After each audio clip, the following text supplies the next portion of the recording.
Some people feel like they don't deserve love. They walk away quietly into empty space, trying to close the gaps of the past. You know, I hadn't read the book until I had met Sean. He told me to read the book. 10 years after he first spotted the book on a shelf, Sean Penn finally got his chance to make the movie Into the Wild. You can expect to see a beautiful story, something beyond a biopic, something beyond the facts and sort of historical relevance of someone's life, sort of a full, bloody, bleeding heart, you know?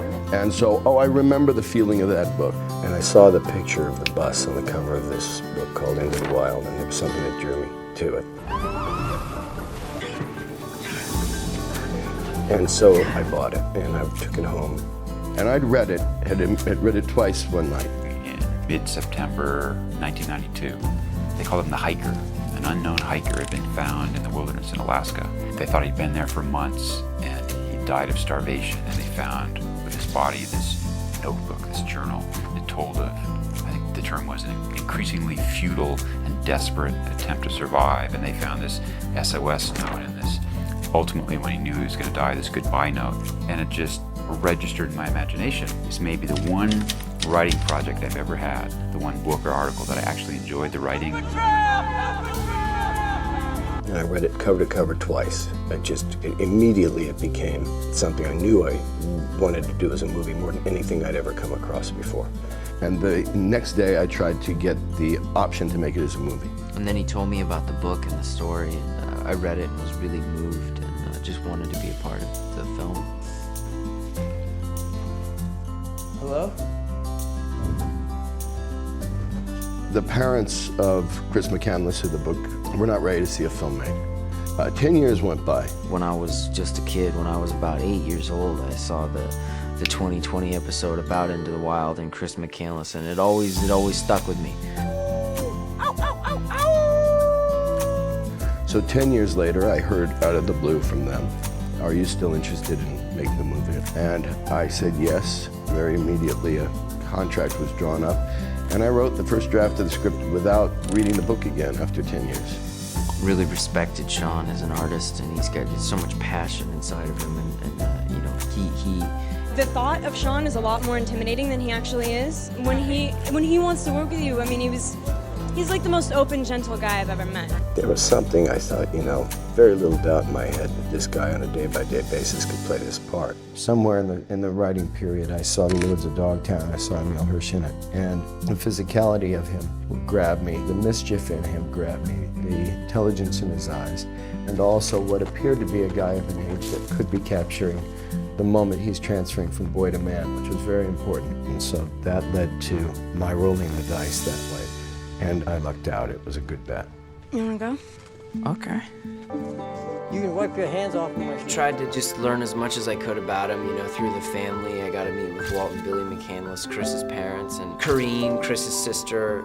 Try to read a lot of the philosophy that Chris was reading at the time. There's Walden by Henry David Thoreau and Essays and Poems by Ralph Waldo Emerson. So there was that kind of philosophical background. Mr. Franz, I think careers are a 20th century invention, and I don't want one. There was a lot more to this part than bringing a little craft of acting and a talent and the right face. The idea of someone going alone into the wilderness to survive was hard to understand. But I don't do it.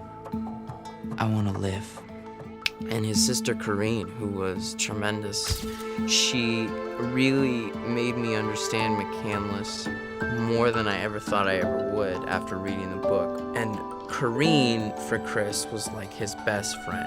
No one understood Chris more than Corrine did. There's a lot of great poems in here. I can't imagine that anybody else but Emile could have done it. So, Sean is very determined to maintain the integrity of the authenticity, whatever he really does. So we would go to all those real locations that Chris McCandless really went to. it's not a movie where you work and it wouldn't be past us to work a 20-hour day. If there's a scene where I'm going down a river naked in ice water, I would be naked in a river. And often in the middle of nowhere. Sometimes we'd leave our crew behind and go out with 6 people way out into the wilderness. The mentality of the shoot and he just lived it like you see it on screen. It was a gift to a director, and that's the best I can tell you. How much weight did you lose playing Christopher McCandless? Sean wanted me to get pretty lean because the real Chris was pretty lean even before he had that big weight loss.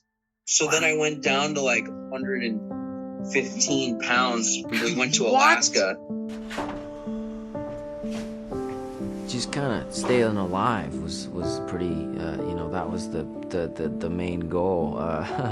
Yeah, on like the third or fourth day, like I could like feel like my heart like palpitating. Like I could actually feel it like boom, boom. And I was like, oh shit. So I told him, I was like, we gotta finish these scenes because I can like feel I don't have much time to like keep shooting this. This is like probably not safe. Because there was so much danger that the wild can offer you. You know, if you're walking along a cliff and you slip, you're gonna fall off and die. It was always, you know, take the risks that the film required, but always to be cautious to not bite off more than you can chew. You know? I mean, there's a moment in the film where Emile Hirsch looks in the camera, breaks the wall. It seemed to me that that story touched me so much and why I felt confident it would touch a lot of people for varying ways. What's your fascination with all that stuff? I'm going to Alaska. It was everybody's story of that wanderlust, finding oneself as a young person. And I think that was our actor looking into the camera and saying, I know, this is your story. I'm you, yeah. Right. Hi. Hi. My character is sort of loosely based on her as a person. I mean, we sort of got to create our little character based on what Sean thought of her and you know, other things. But I always thought she lived there her whole life. I mean, she never sort of born to hippie parents and isolated in a way that's like so completely unconventional, sheltered, you know.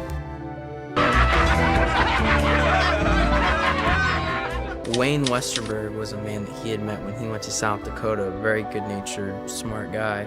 And Sean went back to him and talked to him, and Wayne agreed to actually come along and be a part of the crew and work on the film. He was a great help, you know, and he had interesting things to say about Chris McCandless, or Alex as he knew him. There's this guy, Insane Wayne, who is an old local of this place, the Slabs. He was actually in jail at the time that we were shooting, and Sean called up some figure of authority and convinced him to let this guy out of jail and just play in this concert that we were having, that we were gonna shoot. There's also a fellow named Leonard who has created this thing called Salvation Mountain, which is basically this very small part of a mountainside that he's painted. He lives there on the side of this mountain in this little trailer, and we ended up talking to him, and he's in the film actually. Sort of got out of the van, walked up. Sean like didn't even introduce us, he was just filming. I mean, we got to take the tour as if we just got to Salvation Mountain and took the tour, because I don't think he would have been told when, you know, if he was given an action and a cut and when to say his line. There were no lines, you know, it was like that part of the movie was a slug line in the script. It was Tracy and Chris go to Salvation Mountain.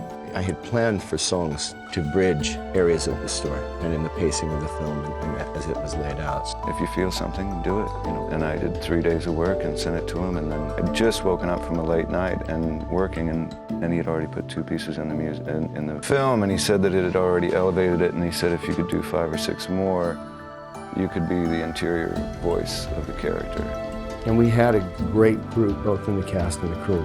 But I cannot imagine having made the movie without Emile Hirsch because of who he was, particularly at that moment as a person, who he is as an actor, but also his personal will was something that I'd never seen anybody have as difficult a job as an actor as that one was. And I often had to remind myself how difficult it was because he didn't show it very often.